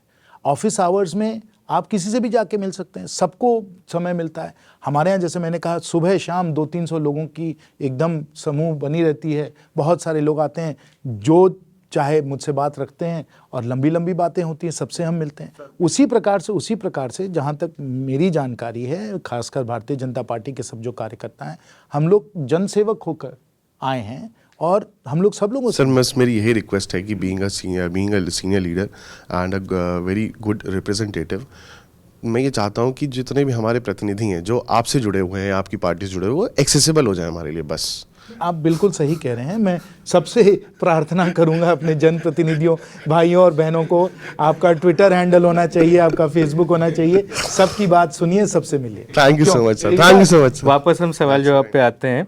तो शिक्षा की बात हो रही थी और पढ़े लिखे नेताओं की बात हो रही थी। अभी हाल ही में अनअकैडमी के एक टीचर थे, करण सांगवान, तो वो अपने यूट्यूब चैनल पे पढ़ा रहे थे, ना कि अनअकैडमी के यूट्यूब चैनल पे। और उन्होंने वहाँ पे कहा कि आप लोग ध्यान रखें कि आप लोग पढ़े लिखे नेताओं को चुनें, नहीं तो ऐसे नेताओं को चुनने से कोई फ़ायदा नहीं है जो आएँ और सिर्फ नाम बदलें। ये वाली जो बात थी उसमें कोई ख़राबी नहीं थी, उनकी नौकरी चली गई सर। निकाल दिया गया अनअकैडमी से। नहीं, ये तो दुखद घटना। खैर वो क्या प्रोसेस है वो अनअकैडमी जानती है, वो जानती वो है। तो उनका निजी उनका निर्णय था। लेकिन पढ़े लिखे नेता होने चाहिए कि नहीं होने चाहिए? जनता जिसे चाहे चयन करे। मेरा प्रयास तो अनिल जी यही होगा कि जनता को हम लोग जागरूक बनाएं, जनता को जागरूक बनाएं। और मैं कई बार सबको यही बताता हूं कि अगर किसी को कैंसर है या किसी को ब्रेन ट्यूमर है तो उसका इलाज कौन करे? जब इस प्रकार का बड़ा ही कठिन जटिल काम आपके सामने है तो आप किसको बुलाइएगा? किसी स्पेशलिस्ट को तो बुलाइएगा ना। तो इसलिए साथियों, मैं आप सबसे यही निवेदन करूंगा, आप मालिक हैं, आप चयन करते हैं कि आपके नेता कौन हो। ऐसे लोगों को आप चयन करें जो सुलझे हुए हैं, जो जानकार हैं, जो अनुभवी हैं, क्योंकि आपके काम जो हैं और आगे के दिन भविष्य में और भी ये जटिल समस्या आएंगी। मैंने तो जलवायु परिवर्तन पे बहुत काम किया, क्लाइमेट चेंज पे। क्लाइमेट चेंज के जो विषय हैं बहुत ही जटिल विषय हैं। क्या करना है हमें? इसमें अंधाधुंध काम नहीं हो सकता। इसमें सोच समझ के सुलझे हुए तरीके से निवेश क्या करना है वो समझना पड़ेगा। पिताजी से कैसे संबंध है आप? बहुत अच्छे संबंध है मेरे, वो श्रद्धेय पिताजी हैं, तो संबंध तो अच्छे होंगे ही होंगे। नाराज रहते हैं आपसे आजकल वो?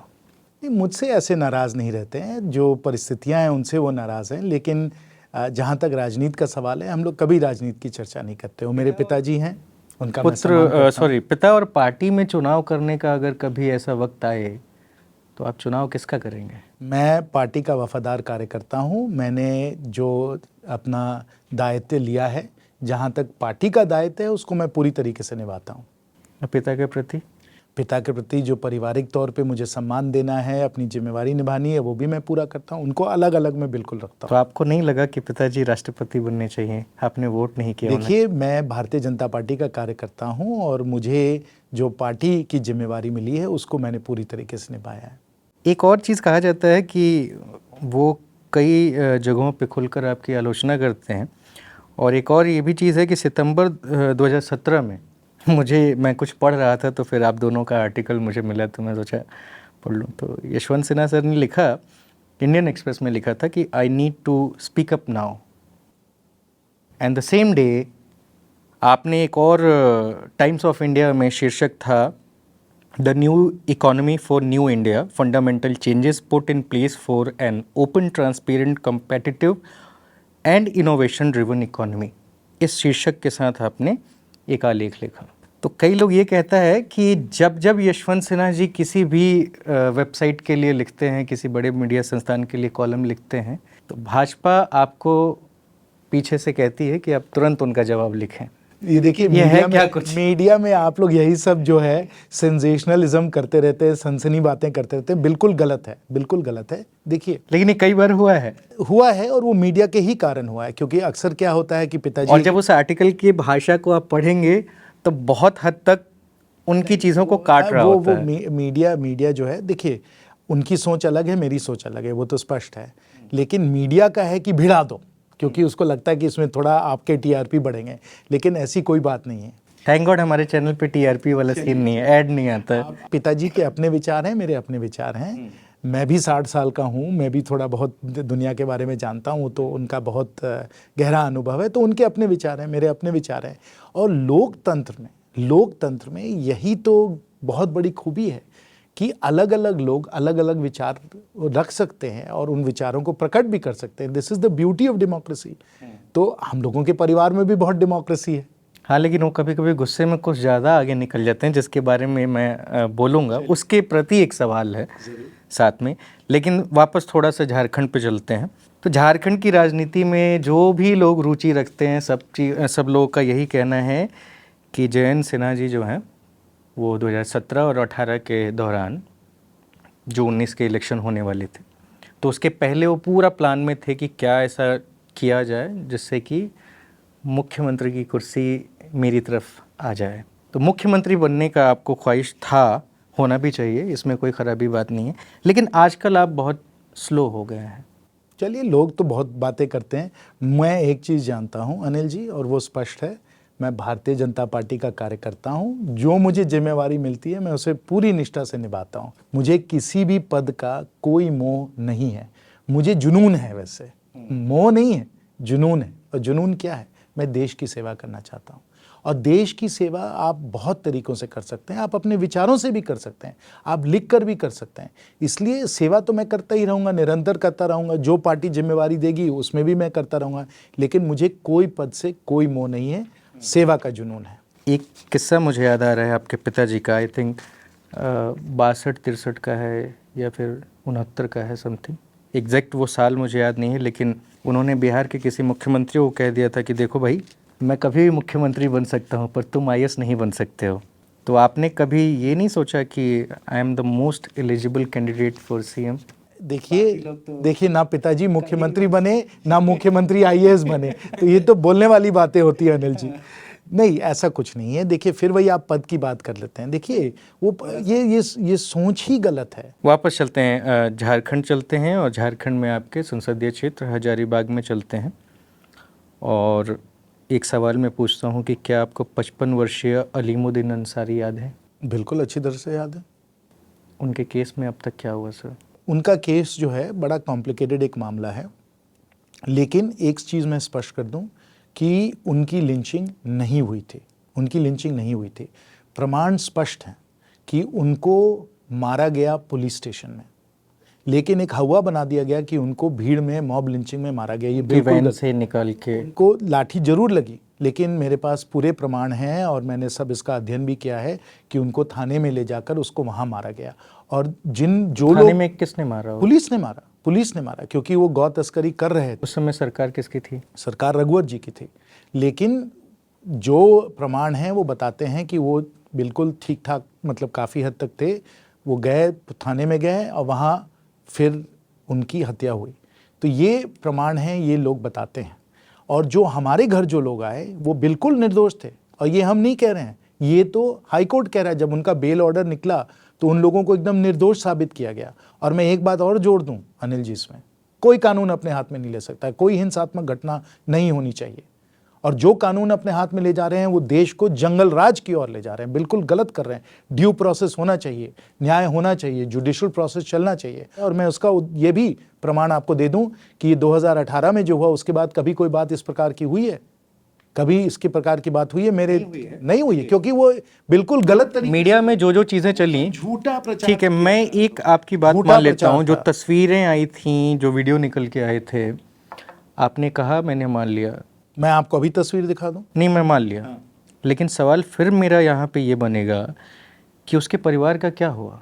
उस परिवार को हम लोगों ने जो भी सरकारी जो उसके परिवार के लोग उनके शव को नहीं लेके जाना चाहते थे सर उस दौरान, लेकिन उसके बाद उस केस में कुछ नहीं हुआ। जो भी कातिल थे, वो चाहे पुलिस अफसर हों या फिर जिनका सम्मान हुआ वो लोग, क्योंकि जब वो छूट के आए तो भाई जिस तरीके से भारतीय जनता पार्टी के पार्टी कार्यालय में उनका भव्य स्वागत हुआ, आपने अपने से हटा दिया। मैं उस पर नहीं आना चाह रहा हूँ, लेकिन उनके साथ क्या हुआ? अनिल जी, पार्टी ने कोई स्वागत नहीं की। और आज इस जेएमएम कांग्रेस का दोष है कि इस पे आगे कार्रवाई नहीं हो रही है। और जहाँ तक अलीमुद्दीन अंसारी जी की विधवा का सवाल है, जो उनको सरकार की तरफ से उनको जो उनके अधिकार थे वो मैंने स्वयं उनको दिलवाए हैं। तो इसलिए जैसे मैंने कहा कि कोई भी नागरिक हो, कोई भी हजारीबाग का हो, उन सबका अधिकार है मुझसे मेरे सामने ये बातें रखने के लिए, और मैं पूरा अपना प्रयास करूंगा कि मैं उनको उनके अधिकार सरकार के द्वारा दिलवाऊं। जहां तक कानूनी कार्रवाई हो और जो सही में जो हत्या जिन्होंने की थी उनको सामने लाया जाए, उनको सजा दी जाए, वो आज के समय वर्तमान सरकार हेमंत बाबू की सरकार है, उनको ये करना चाहिए। लेकिन जहाँ तक उन 8 लोगों का सवाल है जो हमारे घर पे आए, वो बिल्कुल निर्दोष थे। वो हाईकोर्ट ने भी वो कहा, और हाईकोर्ट ने भी उसको वही कहा थे। ऐसे सही है कि 4 लोग थे जिन्होंने लाठी चलाई थी अलीमुद्दीन अंसारी पे, पर वो अलग थे, वो मेरे घर नहीं आए थे। मेरे घर जो 8 लोग आए वही थे जो बिल्कुल निर्दोष थे, जिनको हाईकोर्ट ने कहा कि ये निर्दोष है। इस पूरे विवाद के बाद, ये लिंचिंग के पूरे विवाद के बाद, उनकी पत्नी ने कहा था कि आप उन लोगों की मदद कर रहे हैं जिन्होंने बीच चौराहे पर किसी व्यक्ति की जान ले ली। आपने कहा कि जेल में जान गई। इस सवाल को आगे बढ़ाने से पहले मैं जानना चाहता हूं कि क्या जयंत सिन्हा सर को पता है कि वो आरोपी कौन थे? देखिए, मैं नाम से, चेहरे से सुन लीजिए, वो स्पष्ट है क्योंकि सब फोटोग्राफिक एविडेंस है कि अलीमुद्दीन अंसारी को गाड़ी को रोका गया। गाड़ी से उतारा गया। 4 लोगों ने उस पर लाठी भी चलाई, 4 लोगों ने उनको लाठी चलाई। फिर पुलिस आके उसको गिरफ्तार कर गई क्योंकि वो गौ तस्करी कर रहा था। पुलिस उसको थाने में ले गई। ये सब प्रमाणित है। ये वेरीफाइड है कि उसकी गाड़ी में गौ मांस ही था? हाँ, वो भी था। सब ये सब प्रमाणित है। सब ये जो है एविडेंस के आधार पे मैं आपको कह रहा हूँ, क्योंकि मैंने इसका अध्ययन किया। और जब तक ये मामला जांच वांच का चल रहा था, इसमें मेरा कोई भाग नहीं था, मैं इसमें बिल्कुल नहीं था। जब ये 8 लोगों को और पकड़ा गया जो निर्दोष थे, उनके परिवार वाले मेरे पास आया, बोले कि देखिए ये निर्दोष हैं, सरकार ने यूं ही पुलिस वालों ने हमको पकड़ के जेल में डाल दिया है और हम पे ये आरोप चढ़ा दिया है। तब हम लोग जाकर इनको हम लोगों ने मदद की। ठीक है, जहाँ तक अलीमुद्दीन जी के और उनके परिवार का सवाल है, उन सबको उनके अधिकार मिले, और जिसको भी हम मदद कर सकते हैं हम हरदम उनकी मदद करते हैं और करते भी हैं। ऐसे आरोप में और ऐसी हादसाएं हज़ारीबाग में और पूरे देश में अक्सर होती हैं, और अक्सर हम लोगों को उसमें फिर जाकर न्याय दिलवाना पड़ता है लोगों को। तो ये चलता रहता है, निरंतर ये बातें चलती रहती है। तो इसलिए जो हमने किया वो मैंने स्पष्ट, उस समय भी मैंने उसको उसकी सफाई दी थी, आज भी मैं आपको सफाई उसकी दे रहा हूँ, आगे भी देता रहूँगा, क्योंकि रिकॉर्ड पे है। वो है कि सिर्फ न्याय के लिए जो लोग निर्दोष थे उनको हम लोगों ने सहयोग दिया, और उन पे फिर हाईकोर्ट का बेल का ऑर्डर भी स्पष्ट बता देता है कि वो लोग बिल्कुल निर्दोष हैं। इसलिए इस पे मेरे पे इल्ज़ाम चढ़ा देना, मैं समझता हूँ मीडिया चाहती है इतना टीआरपी बढ़ाना चाहती है, लेकिन जो मैंने किया बिल्कुल बिल्कुल ईमानदारी से किया। आपसे उनकी पत्नी मरियम खातून एक डिमांड चाहती हैं, कहती हैं कि मेरे बेटे को नौकरी दिलवा दीजिए, दिलवाएंगे आप? अगर मैं कर सकता हूं तो मैं ज़रूर दिलवाऊंगा नौकरी। जो उनको पेंशन वगैरह मिलना था, सरकार की तरफ से जो भी कुछ मिलना था, वो उनके अधिकार थे, वो मैंने दिलवाए हैं, खासकर डीसी से बोल के दिलवाए। और अगर हज़ारीबाग से, जहां से मैं चुनावा प्रतिनिधि हूं, कोई भी आकर मुझसे ये मांग करता है, आप सबको मालूम है कि मैं ये पूरा मांग पूरे करने के लिए पूरा अपना प्रयास करता हूँ। ठीक है, एक इंटरेस्टिंग सवाल इसी में से, ये गौमांस वगैरह को लेकर के, तस्करी को हम हटा देते हैं। आप विदेश में रहे हैं, आज 20-25 साल आप रहे हैं? हाँ, करीब 20-25 साल। 20-25 साल। वहाँ पे तो इसको बड़े चाव से खाया जाता है। मैं माफ़ी चाहता हूँ, मैं नहीं खाता हूँ तो आप लोग मुझे ट्रोल ना करेंगे। लेकिन भारत के यही कुछ दूसरे राज्यों की बात कर लें, नॉर्थ ईस्ट वगैरह है, यहाँ पे शरेआम वहाँ के भाजपा के नेता कहते हैं कि हाँ हम खाते हैं भाई। अगर भारत के अलग अलग कल्चर में अलग अलग चीज़ें चल रही हैं, तो अगर ये चलता है, वहाँ के लोग खाते हैं, और दूसरे कल्चर से एक दूसरा कल्चर मिले, अपनी पसंद एक दूसरे की चीज़ों को उठाकर करें, क्या खराबी है? अनिल जी, भारत की यही महानता है, यही हम लोगों की महानता है कि हमारी इतनी विभिन्नताओं में भी हम लोगों की एक सद्भावना है, यानी हार्मनी है हम लोगों के डाइवर्सिटी में। ये हम लोगों का जो है ग्रेटनेस है। और इसको संविधान में, और संविधान के जब बनाया गया था, रचा गया था, और उसके तत्पश्चात बहुत बारी इन विषयों पे चर्चा की गई है, और एक समझौता पे हम लोग, देश होने के नाते एक समझौता पे हम लोग आए हैं। As a country we have come to a consensus on this, और वह यह है कि हर राज्य जो है उसको तय करना चाहिए कि क्या उस संस्कृति, उस पद्धति से ठीक है, नहीं ठीक है, वो हर राज्य को तय करना पड़ेगा। यानी ये हम लोगों का जो फेडरलिज्म है, जो संघीय ढांचा जो है हम लोगों के संविधान का, उसमें इसके लिए जगह दे दी गई है।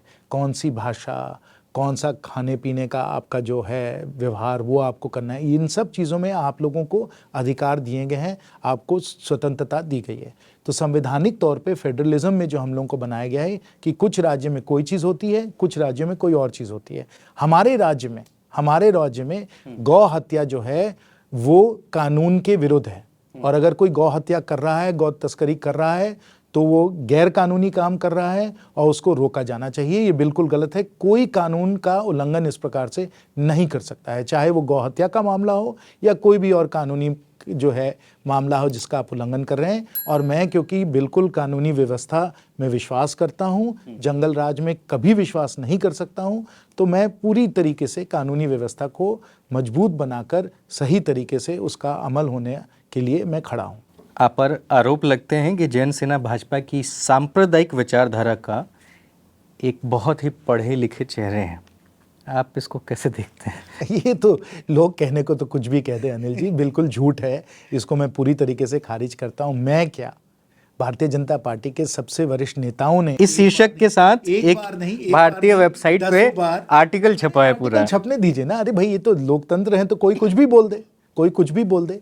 लेकिन हमारे सब वरिष्ठ नेताओं ने कई बार कहा है कि हम लोग संविधान का पालन करते हैं, संविधान पे हम लोगों ने शपथ ली है और इसलिए वासुदेव कुटुंबकम यही हम लोगों की सोच है और इसी सोच से हम लोग आगे बढ़ते हैं। एक पिताजी का आपका ट्वीट मुझे मिला ढूंढते ढूंढते। आपने बड़ा अध्ययन किया है भाई उनके ट्वीट का। तो आपके पिता लिखते हैं कि अर्लियर आई वॉज द नलायक बाप ऑफ अ लायक बेटा, now the role are reversed. No, he has a way with words. और उन्होंने एक काफ़ी मज़ेदार बात इसमें कही कि पहले उनको आलोचना उनकी की जाती थी, जब ये अलीमुद्दीन अंसारी जी वाला मामला उठा तो फिर मेरी आलोचना हुई, तो उन्होंने ये ट्वीट लिखा ज़रूर उस समय। जी हेलो सर, पहले तो मैं अप्रिशिएट करना चाहूँगी कि आप अपने अटायर के थ्रू भी झारखंड के कल्चर को रिप्रेजेंट कर रहे हैं, अगर हम गलत नहीं है तो। नहीं, बिल्कुल सही कह रही हैं आप, और धन्यवाद कि आपने इसको देखा। ये हम लोगों की सोराई कला है, जो हम लोगों की एक बहुत प्राचीन कला है हज़ारीबाग की। 40-50 हज़ार साल पुरानी ये कला हम लोगों को गुफाओं वगैरह में भी दिखती है। और अब जो हम लोगों के कच्चे मकान वगैरह होते हैं उन पे इस प्रकार की पेंटिंग होती है। तो इस सोराई कला को हम लोग पट्टे पे, कुर्ते पे, इन सब चीज़ों पे, साड़ियों पे हम लोग ला रहे हैं और इसकी बिक्री भी हो रही है। हमने एक कोऑपरेटिव हमने बनवाया है जिसमें कारीगर जो हैं इस प्रकार से आपको कुशन कवर वगैरह दें। और मैं इसी में, आपने मुझे याद दिलाया, मैं अनिल जी को देता हूँ थोड़े सोराई कला के कुछ ये तोहफे। और इसमें झारखंड से ही आया है। बिल्कुल, सोराई कला जो हमारी जो बहनें हैं उन्होंने बनाया है, उसको देखिए ना। सोराई कोवर आर्ट के बारे में कुछ है इसमें। देखिए मैं आपको दिखा दूं, वहाँ का ये भूसा भी है। ये देखिए हम लोगों का एक मग बना हुआ है ना, सुंदर। और ये देखिए कितना सुंदर ये पट्टा भी है, जैसे मेरा पट्टा है वैसे अनिल जी सोराई कला का आपको भी एक पट्टा मिल गया। ये देखिए क्या बात है, ये तो मेरे आज के ड्रेस से मैच कर रहा है, तो मैं यही पहन लेता हूँ, है ना। तो जैसे थोड़ा बड़ा हो जा रहा है। जैसे मधुबनी को आगे बढ़ाया गया है, उसको जीआई इंडिकेशन दिया गया है, उसी प्रकार से हम लोगों की चेष्टा है कि हम लोग सोराई कला को भी दें। बहुत सुंदर प्राचीन कला है और इसमें जो भी प्राकृतिक जो मोटिव्स हैं, आप देख रहे हैं कि इसमें आपको मोर नज़र आएंगे, आपको पत्ते नज़र आएंगे, आपको हिरण नज़र आएंगे। तो ये इस प्रकार का हम लोगों का ये एक बहुत पुराना प्राचीन ये बेहतर है। बहुत बहुत धन्यवाद सर, आप ये लेकर आए।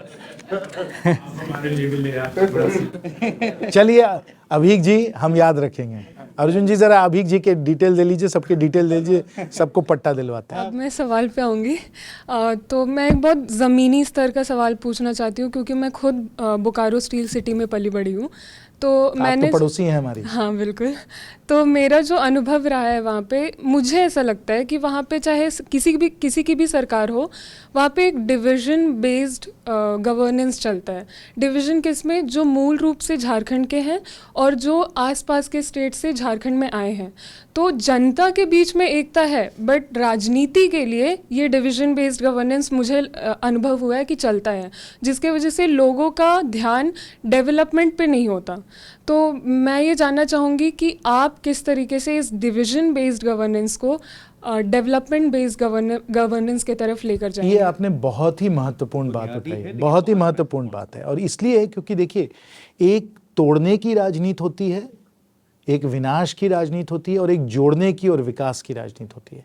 तो जो लोग विनाश की, तोड़ने वाली राजनीति करते हैं, वो लोगों में भेदभाव लगाते हैं। बोलते हैं आप ये हैं, आप ये नहीं हैं, आप इस जाति के हैं, आप इस धर्म के हैं, आप मूलवासी हैं, बाहरी। ये भारत हमारा देश है।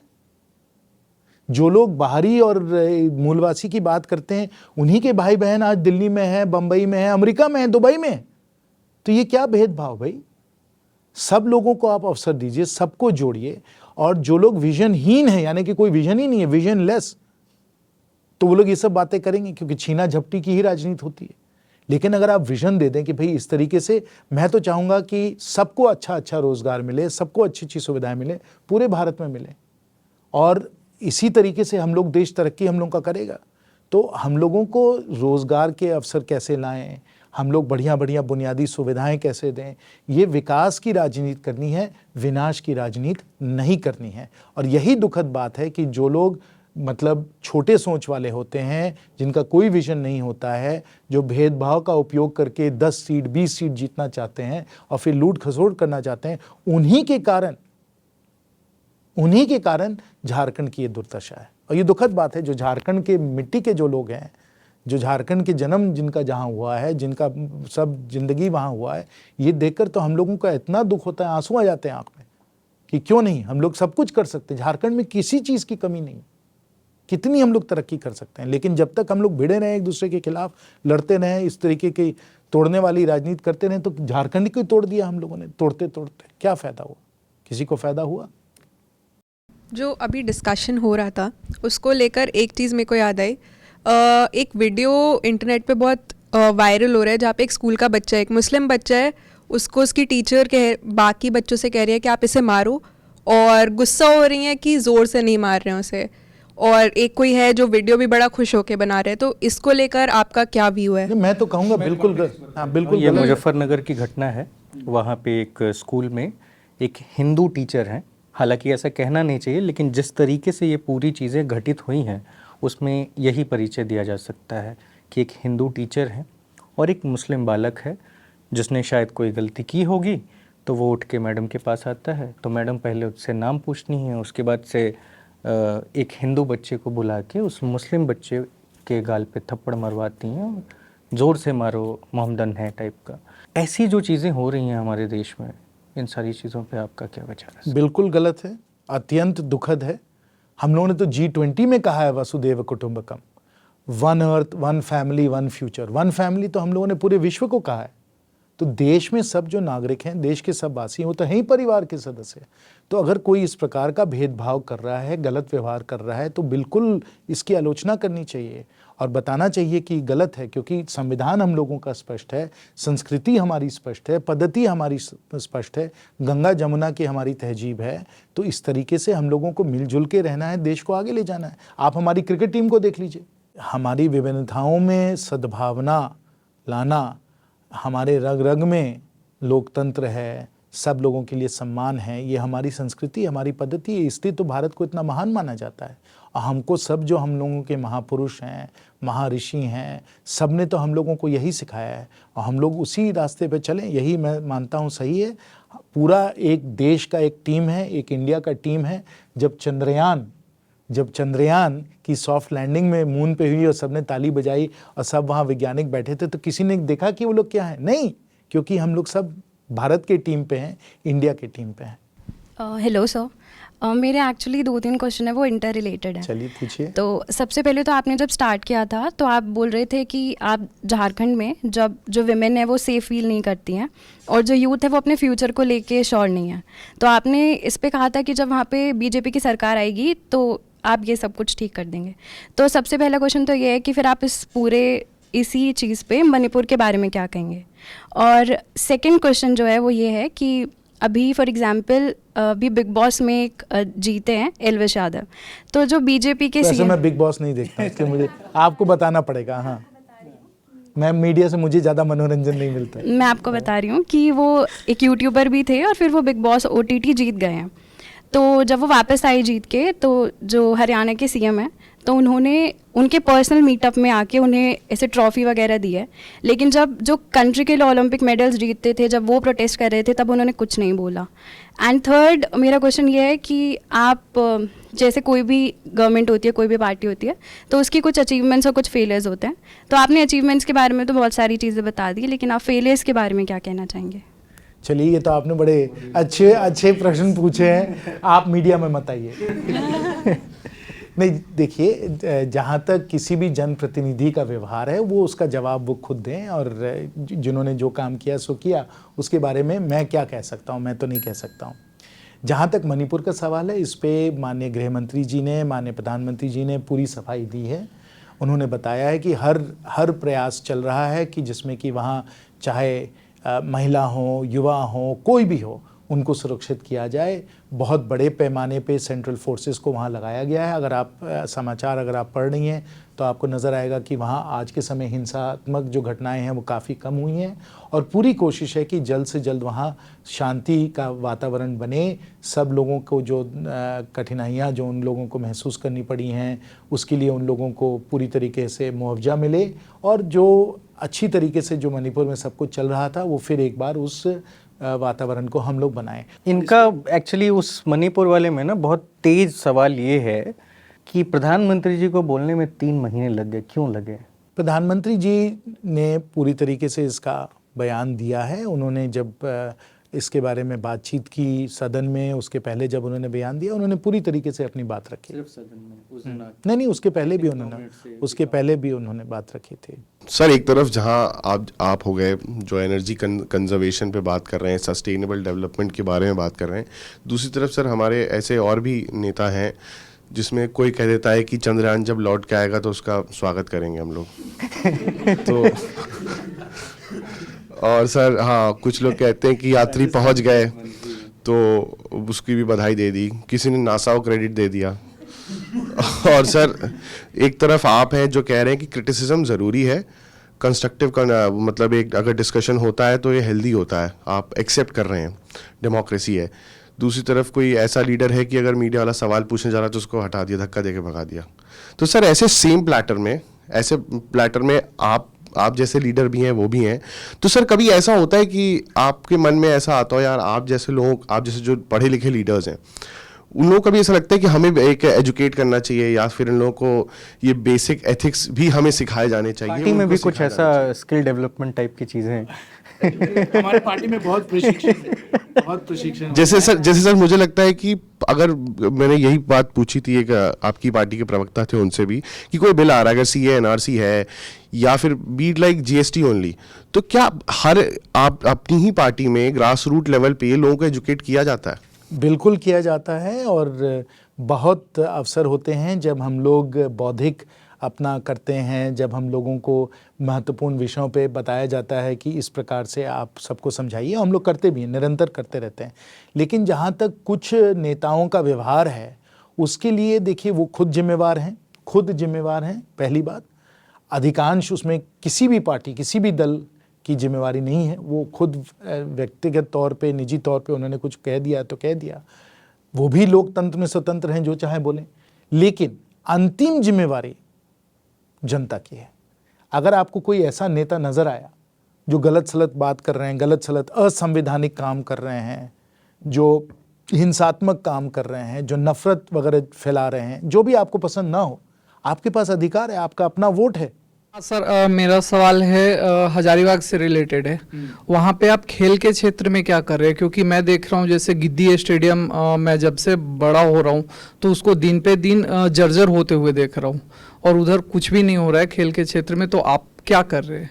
नहीं, हम लोग बहुत कुछ कर रहे हैं, और अभी बहुत बड़े पैमाने पे हम लोगों ने फुटबॉल टूर्नामेंट कराया, जो हर पंचायत से हम लोगों ने टीम बुलवाई, और हम लोगों के 400 पंचायत हैं भाई साहब, 400 पंचायत हजारीबाग संसदीय क्षेत्र में। तो 400 पंचायत में से करीब 300 पंचायतों से टीमें आईं, और बड़े पैमाने पे हम लोगों ने अमृत ट्रॉफी का एक फुटबॉल टूर्नामेंट किया, जो हर विधानसभा में हुआ। बहुत सारी टीमें आईं, टूर्नामेंट हुआ, लोग मिले जुड़े उससे, और फिर उसको हम लोगों ने फिर एक क्वार्टर फाइनल, सेमीफाइनल करके फाइनल भी करके बहुत बढ़िया हम लोगों ने कार्यक्रम किया। और ये भी जान लीजिए, हम लोगों ने स्पोर्ट्स अथॉरिटी ऑफ इंडिया का सेंटर जो है पद्मा में हम लोगों ने खोला है। वहाँ एस्ट्रोटर्फ का हम लोगों ने हॉकी का प्लेइंग फील्ड दिलवाया है। आर्चरी के लिए हम लोगों ने पूरे फैसिलिटीज़ दी हैं। वहाँ करीब 100 लड़कियाँ और 100 लड़के वहाँ हॉस्टल में रह रहे हैं। पूरा स्पोर्ट्स अथॉरिटी ऑफ इंडिया का एक रीजनल सेंटर बना है, जिसमें कि जो हम लोगों के प्रतिभावान जो वहाँ के बच्चे हैं, उनको हॉस्टल में ले जाकर, चाहे हॉकी हो, फुटबॉल हो, एथलेटिक्स हो, आर्चरी हो, उसमें हम लोग फुल टाइम उनको कोचिंग वगैरह दिलवा सकते हैं। आप आएँ कभी तो मैं आपको दिखा दूँ। उसमें हम लोगों की सोच है इतना बढ़िया बना दें कि हज़ारीबाग में रणजी ट्रॉफी का मैच हम लोग वहाँ वेल्स क्रिकेट ग्राउंड 2024 में मुलाकात होगी सर। तो सर आपको हमारा इंट्रो कैसा लगा, ऑफिस कैसा लगा, ये जो सेटअप है ये कैसा लगा? अनिल जी, मुझे बहुत मज़ा आया आप लोगों के साथ। आप लोगों ने बहुत ही अच्छे प्रश्न पूछे, और सब लोगों ने बहुत अच्छे प्रश्न पूछे। मुझे बड़ा अच्छा लगा कि बोकारो से भी हमारी पड़ोसी जी थी, यहाँ गिड्डी के बारे में भी, हज़ारीबाग की भी बातचीत हुई, और आप लोगों ने बहुत गहराई से हर विषय पे आप लोगों ने समय दिया। उसके लिए आप सबको बहुत बहुत धन्यवाद, बहुत बहुत आभार। And that is the gist. See you in the next one.